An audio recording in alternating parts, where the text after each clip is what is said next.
Inferno. O que é o inferno? E se Jesus foi realmente até o inferno durante esses 3 dias? Isso é uma pergunta muito interessante, porque, tá bom, pastor Paulo, tá, eu não quero o seu Jesus, eu não quero esse arrependimento, fé, eu tô de boa. Quais as consequências de permanecer no pecado? Quais as consequências de Cristo, por exemplo, não ter vindo? Ou quais as consequências de rejeitar o sacrifício? Vilela, nós, os homens, não correm o risco de perder alguns milhões em ouro, a sua Ferrari, o seu nome no hall da fama, na calçada da fama. Nós somos pessoas que têm corpos, que vão se desfazer, mas temos almas que durarão para toda a eternidade. E a Bíblia diz que só tem 2 destinos, para os céus ou para o inferno. O que é inferno? Existem 4 palavras para inferno. A primeira palavra hebraica é Sheol, quer dizer mundo dos mortos, sepultura ou inferno. A outra é Hades, transliteração grega do hebraico Sheol, que também quer dizer sepultura, o mundo dos mortos. E a outra principal é Gehenna, é outra palavra para inferno. Como que acontece? Quando o pecador morre, para onde ele vai? O corpo dele vai para a sepultura e a alma dele desce para o Hades. Agora, Hades, lugar de tormento. O justo, quando morre, vai para onde? O corpo dele para a sepultura, mas a alma para o céu. Não foi assim com Jesus? Jesus morreu, o corpo de Jesus foi para onde? Para a tumba, José de Arimateia. O ladrão com ele, para a tumba. Mas Jesus diz, hoje mesmo estarás comigo no paraíso. Eles foram para o céu, ok? Certo. Agora, quando acontece a ressurreição, Jesus volta, essas almas saem tanto do Hades, o pecador, como o justo, vem dos céus, e os corpos ressuscitam e unem-se agora com a alma. Então, os justos, o corpo e a alma ressuscitado, o corpo igual de Jesus, vai para o céu para estar para sempre. E o ímpio, o corpo dele vai para onde? Agora não vai mais para o Hades, vai para o Gehenna. O que é o Gehenna? Esse é um termo que Jesus usou para inferno. Gehenna é o Gehinnom, Vale de Hinnom. O Vale de Hinnom, na época de Jeremias, era chamado Vale da Matança. Na época do rei Manassés, era o local onde Manassés oferecia os seus próprios filhos para o deus pagão Moloque. Eles eram incinerados. Na época de Jesus, o Vale de Hinnom era o lixão da cidade de Jerusalém. O que era depositado nesse lixão? Semelhante aos lixões de hoje.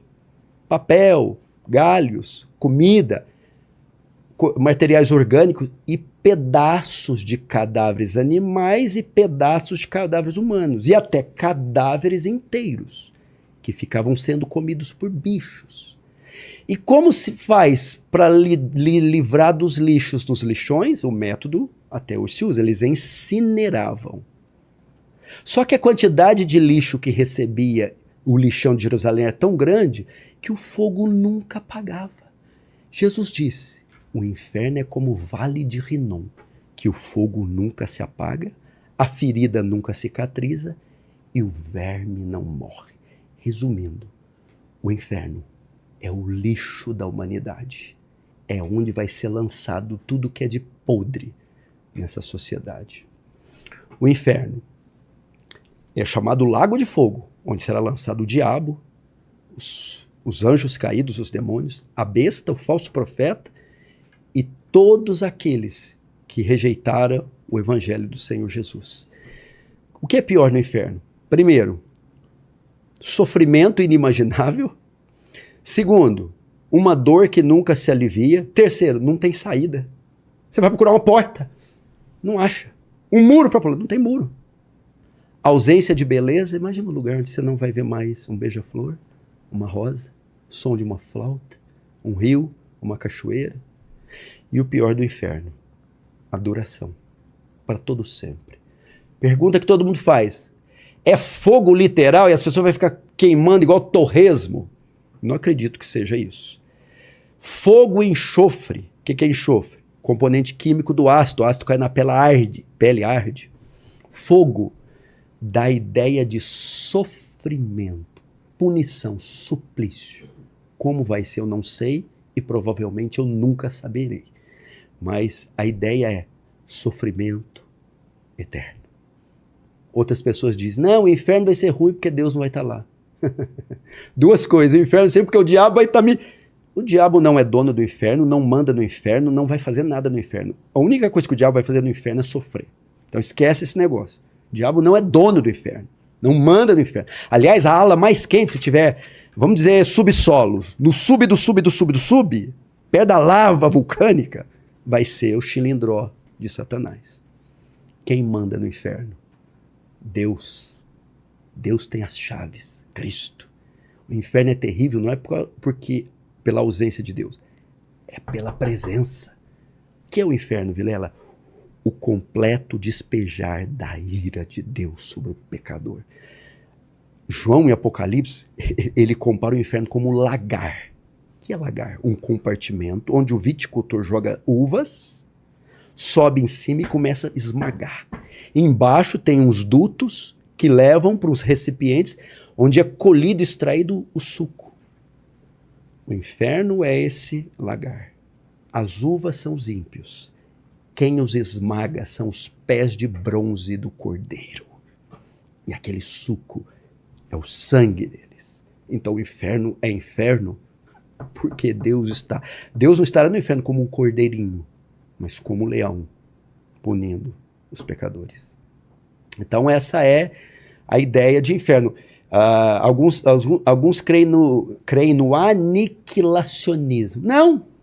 Os maus, Deus vai destruir eles vão deixar de existir. Pulveriza. Pronto. Muito fácil, então. Detona tudo, depois eu vou te botar numa câmara, você vira pó. Não, pó ainda é alguma coisa. Nem pó você vai ser, você vai sumir no limbo.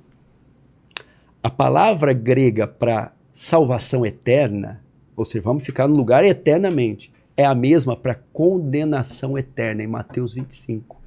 Então, se a palavra, se os salvos ficaram uma eternidade no céu, ou seja, a ideia de sem fim, os condenados, uma eternidade no inferno, sem fim também.